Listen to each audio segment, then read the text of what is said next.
के पास बने एक जंगल में दो राक्षस रहा करते थे।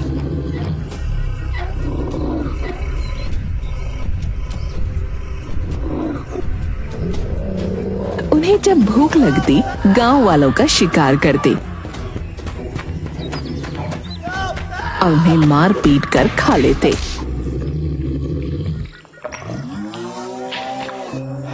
जिसके कारण गांव के लकड़हारे उनसे बहुत डरते थे। एक बार अनजाने में उन्होंने इंसानी वेश में नागराज कुमार को पकड़ लिया और उनका जादुई दीपक उनसे छीन लिया। नागराज कुमार, ये तो बड़ा अनर्थ हो गया।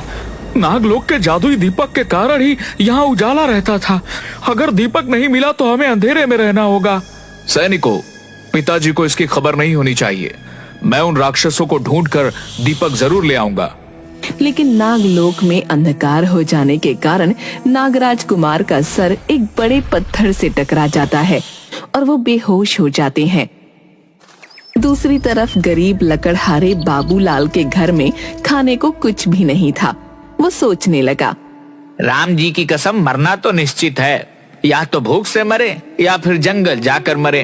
जंगल जाकर मरूंगा तो कम से कम मन में यह तो रहेगा कि हमने परिवार के लिए मेहनत करी, वरना मरने के बाद भी खुद को माफ नहीं कर पाऊंगा। बाबूलाल की बीवी ने उसे घर में पड़े चोकर की 2 रोटियां और चटनी दे दी। एक हाथ में कुल्हाड़ी और एक हाथ में खाने पीने की पोटली लेकर बाबूलाल पेड़ काटने जंगल की ओर चल पड़ा। जब वो जंगल पहुंचा तो उसे दूर दूर तक कोई नहीं दिखा। वो सोचने लगा, राम जी की कसम, कितने बड़े बड़े पेड़ लगे हैं और दूर दूर तक पंछी भी दिखाई नहीं देता है। इन राक्षसों के डर से चिड़ियों ने भी जंगल में आना छोड़ दिया है। आगे जाऊं या यहीं से लौट जाऊं? डर के मारे तो हमारी चुटिया खड़ी हो रही है। राम जी की कसम। बेचारे बाबूलाल के सामने बार बार उसके परिवार का भूखा चेहरा आ जाता। हिम्मत करके वो आगे बढ़ा। उसे सामने एक पेड़ गिरा हुआ दिखाई पड़ा। राम जी की कसम, बीवी ने जो रोटी बनाई है खा लेते हैं। कहीं ऐसा ना हो कि भूखे ही मर जाएं। फिर आगे बढ़ेंगे और पेड़ काटेंगे। देखें हमारी किस्मत में क्या लिखा है राम ने। बाबूलाल ने अपनी पोटली खोली। पोटली खोलते ही रोटी, चटनी और प्याज की महक चारों तरफ फैलने लगी। कुछ ही दूरी पर दोनों राक्षस भी पेड़ पर बैठे हुए थे। काफी दिनों से कुछ ना खाने के कारण उन्हें भी बहुत भूख लगी थी। भैया, गलती से हमने नागलोक का दीपक छीन लिया है। नागों के डर से यहाँ छुप कर बैठे हैं, लेकिन इस सुगंध ने तो मेरी भूख को और भड़का दिया है। अरे भैया, लगता है कोई मानव खाना खा रहा है। मुझे तो मानव के मांस की भी सुगंध आ रही है। चलते हैं और देख कर आते हैं कि किसकी इतनी हिम्मत है जो जंगल में हमारा खाना बनने आया है। वह देखो भैया, वह मानव जाति का जानवर पेड़ के नीचे कुछ खा रहा है। कौन हो तुम? तुम्हें डर नहीं लगता? यहाँ पर बैठकर क्या खा रहे हो? आज तो तू गया बाबूलाल।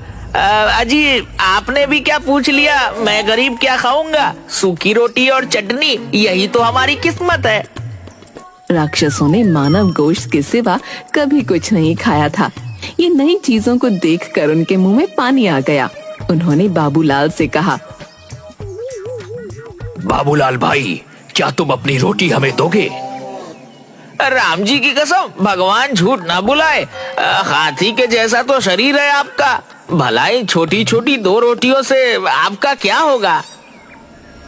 अरे भैया, अगर यह रोटी तुम हमें दे दोगे तो हम तुम्हारी जान भी बख्श देंगे और तुम आराम से लकड़ी काट कर अपने गांव वापस चले जाना। हे भगवान, क्या मुंह दिखाऊंगा गांव में जाकर? वैसे भी मेरे घर में तो बिल्कुल अंधेरा होगा और भूखे मर जाएंगे सब लोग। तो फिर कोई दिया जलाने वाला भी नहीं होगा। अरे वाह, क्यों ना नागलोक का दीपक हम इस मानव को दे दे। अगर दीपक इसके पास रहेगा तो खतरा भी इसी को होगा और हमारी मुसीबत टल जाएगी। बहुत बढ़िया छोटे, तू कमाल कर दिया। चल ला, दीपक किसी को दे देते हैं और इसके बदले में इसका खाना ले लेते हैं। इस मूर्ख को क्या पता कि यह अपनी मौत ले जा रहा है। तुम्हारे घर में कभी अंधेरा नहीं होगा मैं तुम्हें यह जादू का दीपक भी दे दूंगा। यह तुम्हारे घर में कभी अंधेरा नहीं होने देगा। बाबूलाल ने मन ही मन सोचा, इन्हें मना करने का मतलब है मौत। राम जी की कसम, अपनी कटी हुई लकड़ियाँ और जादुई दीपक ही लेकर घर चलता हूँ, इसी में खैर है। दीपक और लकड़ियां उठाकर वो घर पहुंचा।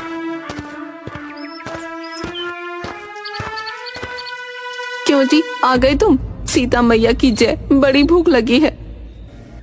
भगवान झूठ न बुलाए, लड़कियां, अरे मेरा मतलब है लकड़ियां तो मिल गई हैं, लेकिन सुबह बिकेंगी। अभी तो ये दीपक ले जा, इसी से कलेजा ठंडा कर, और हो सके तो मुझे कुछ खिला दे। अरे दैया, तुम्हें तो 2 रोटी और चटनी दी थी, सारी सपाचट कर दी। जय हो सीता मैया की। यहाँ मैं भूखी तुम्हारी राह देख रही हूँ और तुम खाना मांग रहे हो। अरे बावली, तुझे क्या बताऊं मेरे साथ क्या हुआ, तुझे विश्वास नहीं होगा।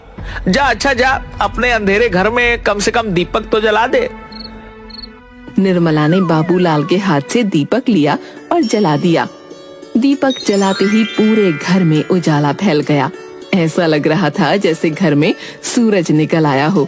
यहाँ तक कि खिड़की से बाहर निकलने वाले उजाले से गांव भी रोशनी से नहा रहा था। अरे भाई बाबूलाल, तेरे घर में इतनी रोशनी कहाँ से निकल रही है? जैसे लग रहा है पूरे गांव में सुबह हो गई। अरे बावली, जल्दी से खिड़की बंद कर। मैं किसी को कुछ नहीं बता सकता, मैं बाहर जाकर मुखिया जी से बात करके आता हूँ। बाबूलाल बाहर जाता है और राक्षसों के डर से किसी से कुछ भी नहीं कहता। भगवान झूठ ना बुलवाए मुखिया जी, ऐसी तो कोई बात नहीं है। हम गरीबों के यहाँ भला बहुत दिनों के बाद दिया जलाया है ना, इसलिए आपको लग रहा होगा मेरे घर में रोशनी है, वरना मुझे गरीब के यहाँ दिया जलता ही कहाँ है। बाबूलाल रोज शाम को अपना दिया जला लेता। धीरे धीरे जिस घर में भी कोई दावत होती या रोशनी की जरूरत होती, लोग बाबूलाल का दिया ले जाते और उसे उसके बदले में पैसे दे देते। पैसे मिलने से बाबूलाल और निर्मला का पेट भी भरने लगा। अजी सीता मैया की जय हो। मैं तो समझती थी तुम बड़े बुड़बक हो, लेकिन तुम्हारे इस दीपक ने तो हमारे घर में भी रोशनी कर दी और हमारे पेट में भी। भगवान झूठ ना बुलवाए, पगली कह तो तू सही रही है। लेकिन एक दिन शाम को जब बाबूलाल और निर्मला ने दीपक जलाया तो आकाश में परियां उड़ रही थीं। उनकी नजर धरती पर गई। उन्हें लगा जैसे धरती पर कोई तारा उतर आया हो। अरे लाली, सतरंगी, नारंगी, जरा धरती की तरफ देख। आसमान का तारा जमीन पर कैसे चमक रहा है। आज इसका राज पता करके आते हैं। सभी परियां धरती पर पहुंची और ये देखकर हैरान रह गईं कि वो दीपक तो नागलोक का दीपक है।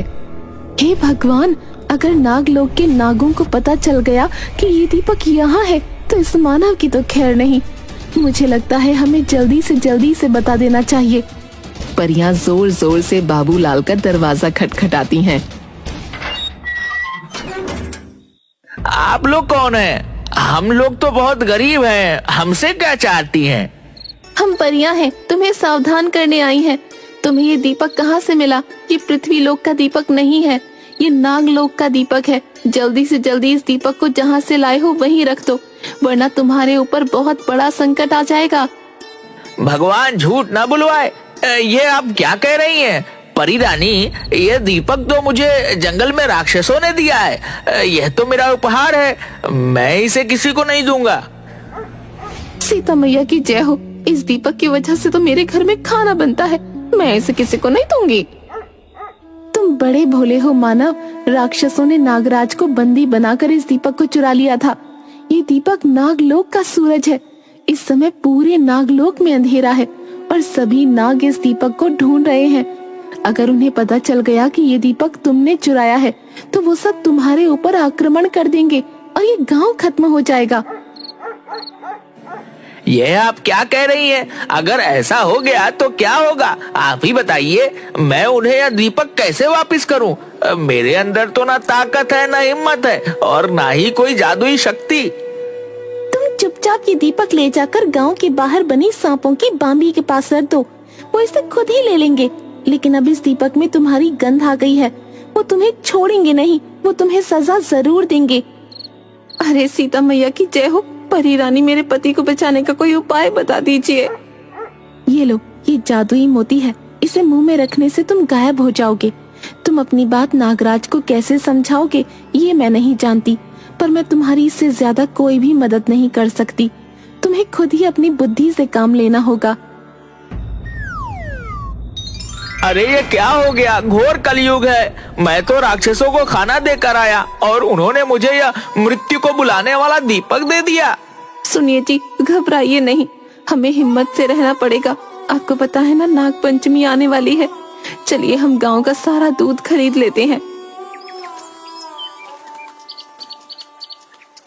बाबूलाल और निर्मला ने दीपक को गांव के बाहर नाग के बिल के पास रख दिया।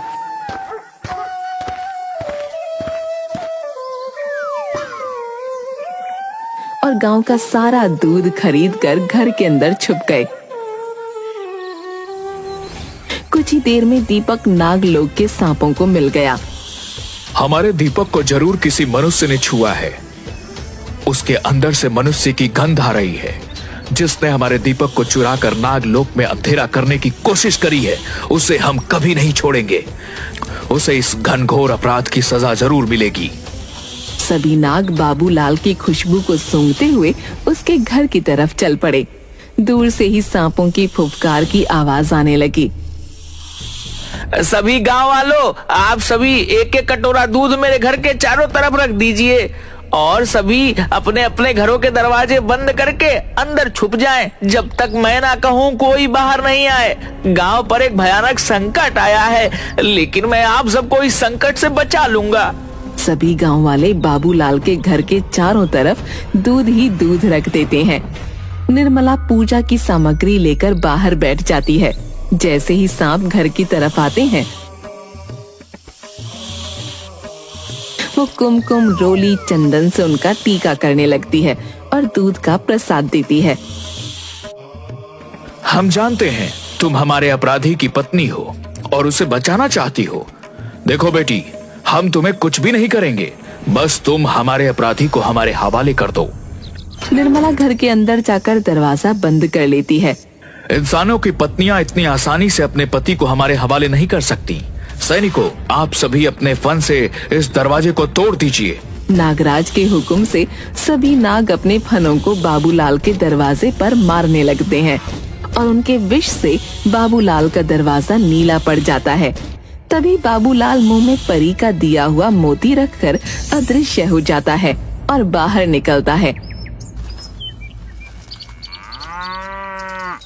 नागराज आपकी जय हो। आप अपनी पूरी सेवा के साथ हमारे घर में आए हैं। मैं तो धन्य हो गया कि मुझ जैसे साधारण इंसान को आपके दर्शन हुए।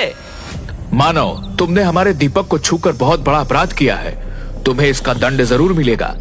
महाराज, मैं गरीब और कमजोर लकड़हारा हूँ। लकड़ियाँ काट कर पेट पालता हूँ।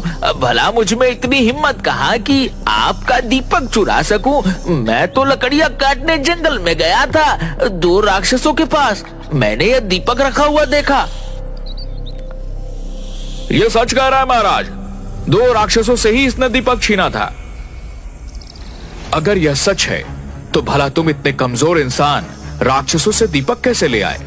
महाराज, जैसे ही मुझे पता चला यह दीपक नागलोक का है, मैंने अपने प्राणों की बाजी लगा दी और दीपक लेकर घर आ गया, क्योंकि मुझे पता था कि आप दीपक को ढूंढते हुए जरूर आएंगे और मुझे दर्शन देंगे। मैं आपका बहुत बड़ा भक्त हूँ। अगर तुम इतने ही सच्चे हो तो हमारे सामने आकर बात क्यों नहीं करते? महाराज, पहले आप दूध ग्रहण कीजिए, मैं आपके सामने ही हूँ। परिया भी मेरी सच्चाई जानती थी। उन्होंने मुझे जादुई मोती दिया ताकि आपके सामने आने का साहस जुटा सकूं। बाबूलाल ने अपने मुंह से परी का दिया हुआ जादुई मोती बाहर निकाल दिया और नागराज के सामने नजर आने लगा। तुम तो सचमुच बड़े ही निर्बल दिखाई देते हो, फिर भी तुमने राक्षसों से युद्ध करके हमारा दीपक वापस ले आए। हम तुमसे बहुत खुश हैं। आज के बाद हमारे गांव के नाग इस गांव की रक्षा करेंगे। अपनी चतुराई से पूरे गांव की रक्षा की है और आज से नागलोक भी हमारा दोस्त बन गया है। इसलिए हम बाबूलाल को इस गांव का मुखिया बनाते हैं।